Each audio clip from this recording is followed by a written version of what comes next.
Salam dan bahagia. Halo siswa-siswi cerdas, bertemu kembali bersama saya Pak Guru Gustava Radakuala dalam pembelajaran Agribisnis Tanaman Sayuran kelas 11 fase F dengan topik media tanam organik. Siswa-siswi cerdas, tahukah kalian mengapa tanaman di hutan, di kebun dapat tumbuh subur? Ayo kita cari tahu bersama.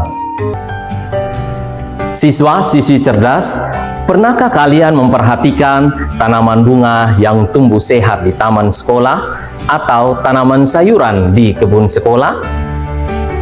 Salah satu faktor penting yang mempengaruhi pertumbuhan tanaman selain air dan matahari adalah media tanam yang digunakan.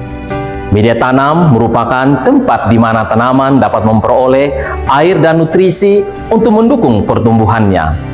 Media tanam yang baik dan ramah lingkungan disebut media tanam organik. Di akhir pembelajaran ini, kalian akan memahami apa itu media tanam organik, jenis-jenis media tanam organik, serta manfaat yang bisa kalian dapatkan dalam kehidupan sehari-hari dan masa depan kalian. Media tanam organik adalah media tanam yang berasal dari bahan-bahan alami seperti daun, batang, bunga, buah, atau kulit kayu yang mengalami proses pelapukan oleh mikroorganisme. Media tanam organik sangat penting karena dapat membantu tanaman untuk tumbuh lebih sehat tanpa merusak lingkungan, serta menyediakan nutrisi alami dan mengurangi ketergantungan kita pada bahan kimia. Ada berbagai jenis media tanam organik yang bisa digunakan yang kita temukan di sekitar pekarangan kita, seperti ada arang, batang pakis, kompos, ada moss, pupuk kandang, sabut kelapa, ada sekam padi, humus, dan serbuk gergaji. Berikut adalah kelebihan dan kekurangan berbagai jenis media tanam organik. Yang pertama, arang. Kelebihannya memiliki pori-pori yang baik untuk aerasi tanah dan akar, sedangkan kekurangannya tidak mengandung unsur hara. Yang kedua, batang pakis. Kelebihannya dapat menyimpan air dengan baik, sedangkan kekurangannya tidak tahan lama karena mudah lapuk. Yang ketiga, kompos. Kelebihan kompos kaya akan nutrisi dan mikroorganisme bermanfaat, sedangkan kekurangannya bisa mengandung patogen jika tidak diolah dengan baik. Yang keempat, moss. Kelebihan menyimpan air dengan sangat baik, ringan dan mudah digunakan, sedangkan kekurangannya moss tidak banyak mengandung nutrisi. Yang kelima, pupuk kandang.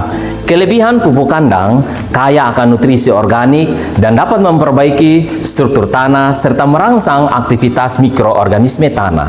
Sedangkan kekurangannya dapat mengandung biji gulma atau patogen jika tidak matang sempurna. Yang keenam, sabut kelapa. Kelebihannya, sabut kelapa mampu menyimpan air dengan baik. Sedangkan kekurangan sabut kelapa, kadar haranya rendah sehingga memerlukan tambahan nutrisi. Yang ketujuh adalah sekam padi. Kelebihan sekam padi memiliki aerasi yang baik dan ringan. Sedangkan kekurangannya, kandungan haranya sangat rendah serta rentan terserang jamur jika dibiarkan terlalu lembab. Yang kedelapan, humus.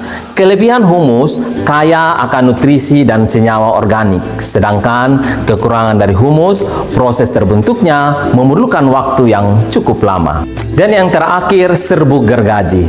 Kelebihan serbuk gergaji mampu meningkatkan aerasi dan drainase tanah, sedangkan kekurangan dari serbuk gergaji harus difermentasi dulu agar tidak menjadi racun bagi tanaman.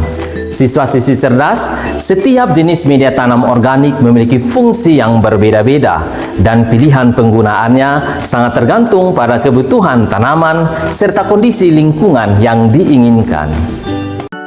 Dengan mengenal berbagai jenis media tanam organik, kalian bisa membuat kebun lebih produktif, menghemat biaya, dan membantu lingkungan dengan mendaur ulang sampah organik.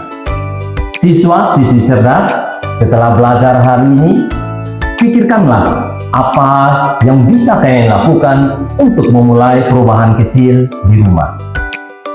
Siswa-siswi cerdas, kalian dapat memulai aktivitas menanam dengan menggunakan bibit tanam organik yang tersedia di sekitar lingkungan kalian. Ayo siswa-siswi cerdas, kita menjadi bagian dari solusi untuk masa depan yang lebih baik.